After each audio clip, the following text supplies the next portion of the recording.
নমস্কার বন্ধুরা, হেসেল কথাতে সবাইকে আরও একবার স্বাগত জানাই। আশা করি আপনারা ভালো আছেন। আজ আমি আপনাদের সঙ্গে আবার একটা নতুন রেসিপি শেয়ার করতে চলে এসেছি।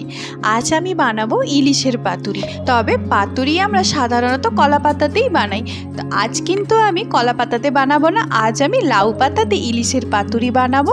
তার জন্য সবার প্রথমে গাছ থেকে লাউ পাতা কেটে এনেছি। তারপর এখানে জলের মধ্যে একটু লবণ মিশিয়ে পাতাগুলোকে 10 থেকে 15 মিনিটের মতো এভাবে ভিজিয়ে রাখবো। তারপর আমি পাতুরির মশলাটা বানিয়ে নেব। এখানে আমি নিয়েছি 2 চামচ পোস্ত, 2 চামচ কালো সর্ষে, 2 চামচ সাদা সর্ষে, আর নিয়েছি নারকেল আর কয়েকটা কাঁচা লঙ্কা। সবার প্রথমে মিক্সির জারে নিয়ে নিলাম পোস্ত, 2 রকম সর্ষে, এরপর নারকেলটাও দিয়ে দিলাম আর এতে দিয়ে দিলাম কাঁচা লঙ্কা। আমি এখানে 4টে কাঁচা লঙ্কা নিয়েছি। তারপর খুব ভালো করে এটা একটা পেস্ট বানিয়ে নিয়েছি। এরপর আমি আলাদা একটা পাত্রে এখান থেকে প্রয়োজন মতো মশলা নিয়ে নিলাম। আমি এখানে 3 টেবিল চামচ নিয়েছি এই বাটা মশলা। তারপর এতে বেশ কিছুটা দিয়ে দিলাম সর্ষের তেল আর দিয়ে দিলাম স্বাদ মতো লবণ, হলুদ গুঁড়ো। খুব ভালো করে সব কিছু একবার মিশিয়ে নেব। এরপর আমি এখানে 3 পিস ইলিশ মাছ নিয়েছি, সেটা এই মশলার মধ্যে ভালো করে মাখিয়ে 10 মিনিটের মতো এভাবে রেখে দেব। মাছগুলোতে আগে থেকেই অল্প করে নুন আর হলুদ মাখানো ছিল। আবার 1 চামচের মতো সর্ষের তেল দিয়ে একটু মাখিয়ে ঢাকা দিয়ে রেখে দেব। এবার পাতাগুলো জল থেকে তুলে খুব ভালো করে অন্য জলে আবার ধুয়ে পরিষ্কার করে নেব। পাতাগুলোর মধ্যে যে এক্সট্রা জল আছে, এটা একটা শুকনো কাপড় দিয়ে আমি খুব ভালো করে জলটা মুছে নেব। এই দেখুন, পাতাগুলো আমি খুব সুন্দরভাবে জলটা মুছে নিয়েছি। আর মাছটাও মেখে রেখেছিলাম, প্রায় 10 মিনিটের মতো হয়ে গেছে। এবার একটা পাতা নিলাম, ঠিক এর মাছ বরাবর 1 পিস মাছ আমি রেখে দেব।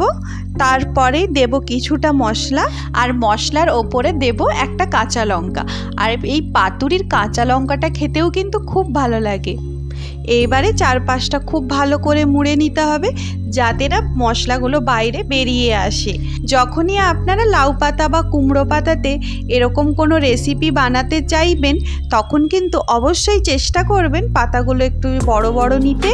আমি এখানে এর থেকে বড় পাতা আর পাইনি, গাছে সব থেকে বড় পাতাগুলোই আমি কেটেছি। এভাবে 2টো পাতা দিয়ে খুব ভালো করে 4-5টা মুড়ে নেব, তারপর সুতো দিয়ে বেঁধে দেব।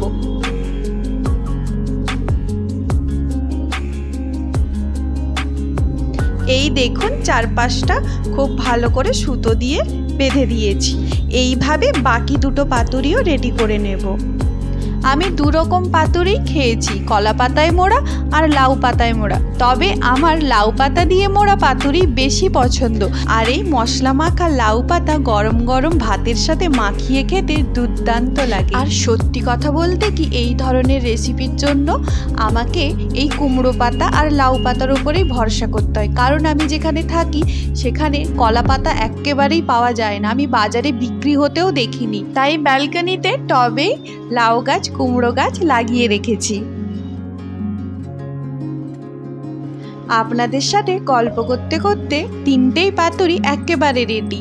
পাতুরি আপনারা 2 রকম ভাবে করতে পারেন, একটা ভাপিয়ে আর একটা ভেজে।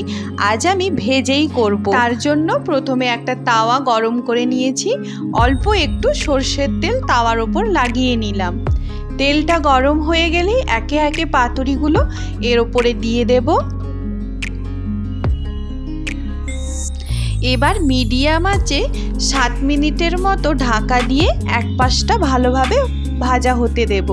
এরপর 7 মিনিট পর পাতুরিগুলো উল্টে দেব। এই সাইডে 10 মিনিটের মতো লো আঁচে ঢাকা দিয়ে আবার ভেজে নেব।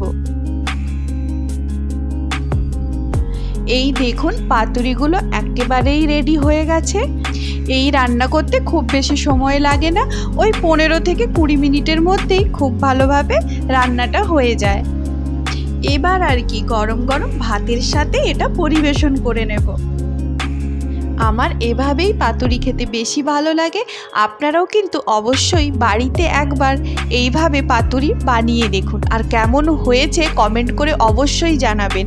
আর আজকের রেসিপিটি ভালো লাগলে লাইক, কমেন্ট আর সবার সাথে শেয়ার করার অনুরোধ থাকলো। আর যারা এখনও পর্যন্ত আমার চ্যানেলটি সাবস্ক্রাইব করেননি বা আজকেই আমার ভিডিওটি প্রথম দেখছেন, তাদের কাছে অনুরোধ চ্যানেলটি সাবস্ক্রাইব করে রাখবেন। আর পাশে থাকা বেল আইকনটি প্রেস করে অল অপশানটি সিলেক্ট করে রাখবেন, যাতে আমি যখনই কোনো রেসিপি দেব তার ইনস্ট্যান্ট নোটিফিকেশান আপনাদের কাছে পৌঁছে যাবে। আজকের মতো তাহলে এখানেই বিদায় নিচ্ছি। দেখা হবে খুব তাড়াতাড়ি নতুন কোনো রান্নার রেসিপি নিয়ে। সবাই ভালো থাকবেন, সুস্থ থাকবেন।